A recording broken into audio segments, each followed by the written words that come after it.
I know you're used to CEOs who don't answer your question. I'm going to directly answer your question. I get yelled at all the time for Ukraine, ICE, Israel, and generally telling the truth, which I would call, okay, the chance of world survival goes up as America becomes stronger and more dominant.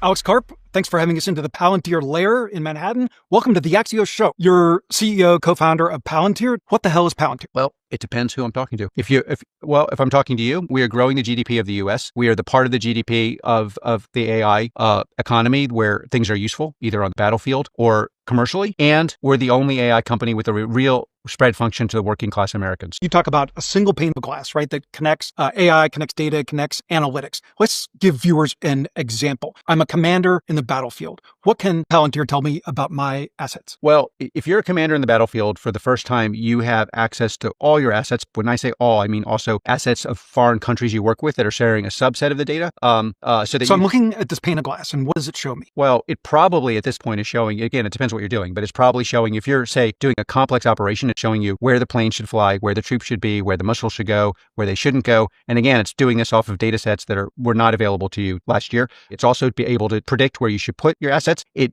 can and will soon be able to pick up what kind of missiles do you put on what kind of targets. So do you put your really expensive missiles on your really expensive targets? It will at some point, and again, this is one of the most important things that's overlooked, be able to totally orchestrate the supply chain. So what are you building? How are you building it? Where is it being building?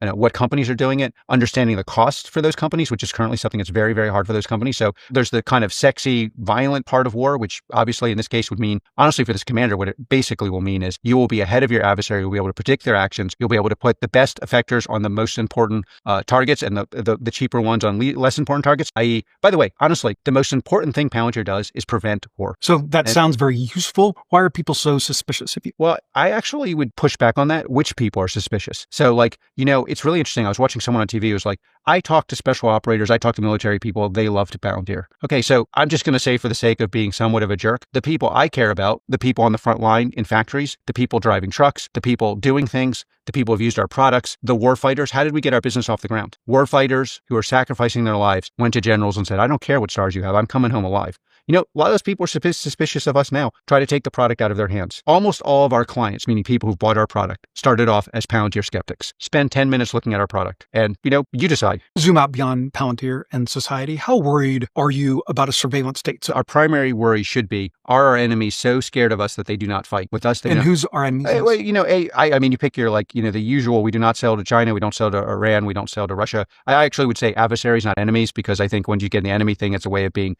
dysfunctional. But are people scared of us? Do terrorists plan terrorist attacks against us, or do they feel that they shouldn't because they're so scared? And by the way, that's the single best way to ever stop wars. The primary evidence for a surveillance state in the West is not government on consumer. It's company knowing every single action you have at all times. And we walk around with surveillance devices called electronic devices, and every single thing we do is monitored, not, I think, primarily so people can eviscerate or have an understanding of, am I shagging with too many people on the side and lying to my partner or lying by omission, because they want to sell us like cornflakes. That's the reality of life in the West. Can the government surveil your patterns of behavior? It's called pattern of life surveillance, which is a very, very, very important way of finding terrorists and in general criminals, because everyone has a pattern. So you're saying it's worth it? No, I'm not saying that. Here, the problem is these things require very, very precise tools. Yes, we are monetizing the fact that these decisions are difficult. We're monetizing the fact that they're hard. We're monetizing the fact that they're important. You talked about how AI can increase prosperity, both of the individual and of the country. Go dark with me for a second. You are a truth teller.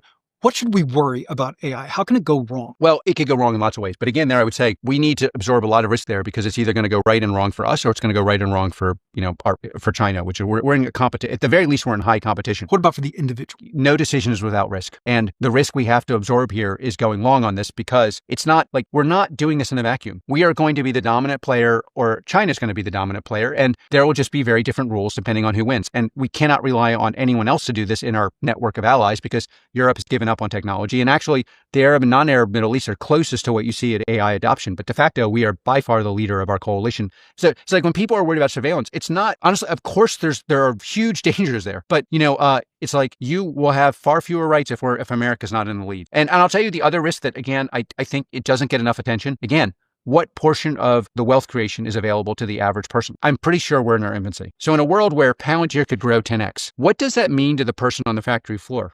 How much are their real wages going to grow? Like, and if the answer is, 5% roughly at inflation, can you blame them for not being upset? And so, like, I think the primary risk of AI is social instability. Like the person And what form will that take? Pretty crazy populist movements that obviously make no sense. Like, I mean, I don't know, like, we're going to make, the government is going to run grocery stores. Are you worried about violence, indolence? Well, dysfunction and then violence. Like you talk to European leaders and they will literally look you in private and tell you negative GDP isn't a problem because the quality of our revenue is going up. They believe this. This is clearly wrong. It will not work. It's going to lead to violence, indolence. It's going to lead to everything you don't want. And okay, so then the American version is U.S. builder, highly educated builder who's asking technical, proximate questions are likely to do well. What about everyone here? How well does your camera person do? Yeah, so that's a good question. So we've talked about who will benefit from this prosperity, but what occupations, what types of businesses should be freaking the hell out? Okay, let me give you the way you should, again, because I think the actual who should not be freaking out is pretty crazy to most people. The thing about the commodity nature of LLMs is it commodifies general knowledge. My advice to people around here is, there's a couple schools you should go to if you get into. Yale's one, Stanford's one. There's some schools you maybe should go to. Otherwise, go to the cheapest school and come to Palantir or just come here. That's my honest advice. So to people like family members, others, ever. So I pick on Yale because it's a crazy strong, especially for humanities. Almost everyone I work with that writes is a Yale grad. So it's a very, very strong school. But like if you are the kind of person that would have gone to Yale, would have kind of classically high IQ, and you have generalized knowledge, but it's not specific, you're effed. If, on the other hand, you have specific domain knowledge, like how do I actually bend the metal of the hull on a ship? How do I actually write a script that allows me to target terrorists in Palantir? How do I impute the problem in this complicated device that's going wrong that otherwise would be fixed by a Japanese engineer while being a high school grad? How do I put the cement in a factory with such precision that you can build a factory like it was built in Taiwan in America? How do I do anything with deep, specific, particularly what's considered vocational training?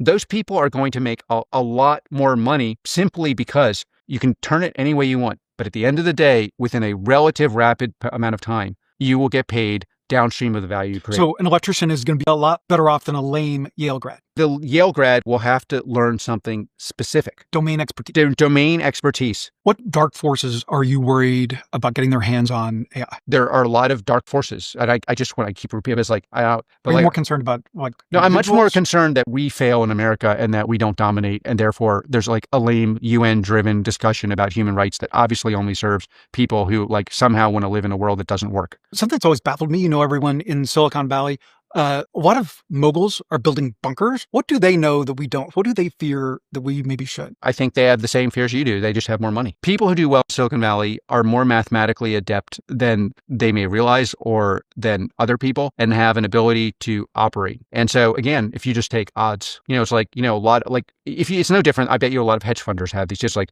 you're doing a regression. But like, it's like, I remember I end up talking to political people and I was like, it's like when you talk to campaigns, they're like, we have a 25% chance of losing. And they're like, and they're off drinking champagne.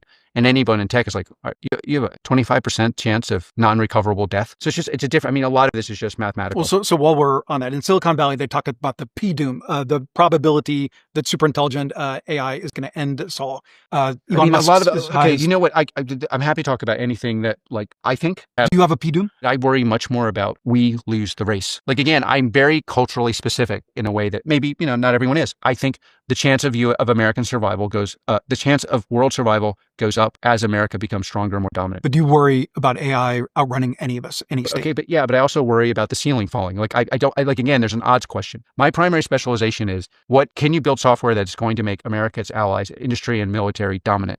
And I believe that if you do it, the third, fourth derivative of a lot of these questions go away.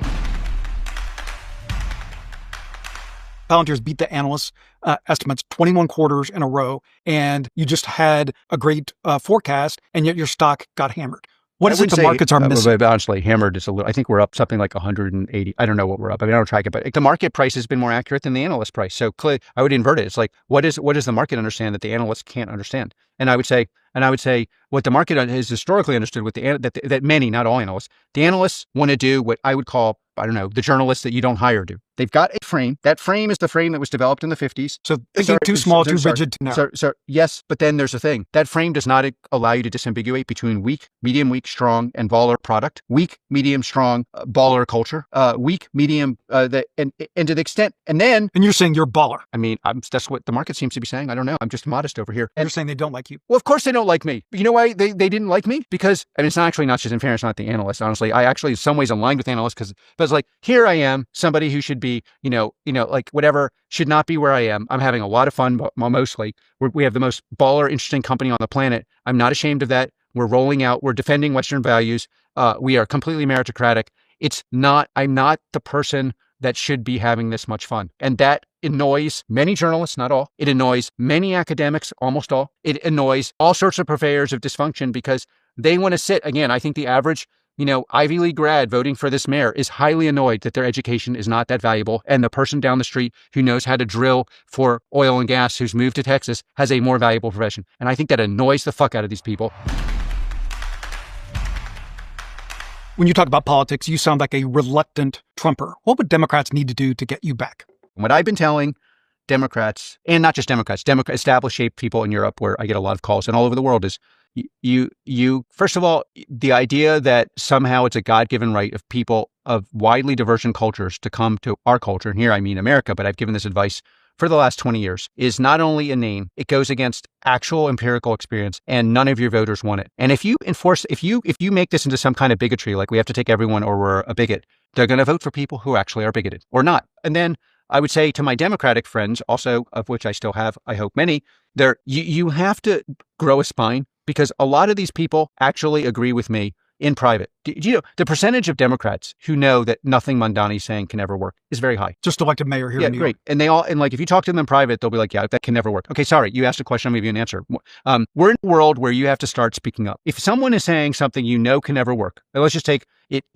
There's a reason in this election why the people who voted for him are disproportionately are not actually aligned with underclass voters. Underclass voters would have voted for Cuomo. So who do you think should be speaking up? Who's not? Everybody who agrees with me in private. I run around, I get yelled at all the time for Ukraine, ICE, Israel, and generally telling the truth, which I would call, okay, great. I get yelled at in private, in public, in family settings here, and in business section. And I've had customers say, hey, I don't want to work with you because any of those views are all of the above. I'll tell you what I also have a lot of. A lot of people are like, yeah, I agree with you. I just could never say that. Like, especially in Europe, what I get is so you're saying more people should be more candid? No, I'm just saying, hey, no, I'm saying if you're not candid, you're going to get these results. Of all the people you've met, who would make the best president? Who do you think should be the next president? The president that will legitimately, credibly say the border's staying closed, or there'll be common sense cultural standards used on top of just pure IQ, and the president that can really, really credibly fight for workers. So like, sorry. That sounds like the current Vice President J.D. Vance. You asked a question, I'm giving you an answer.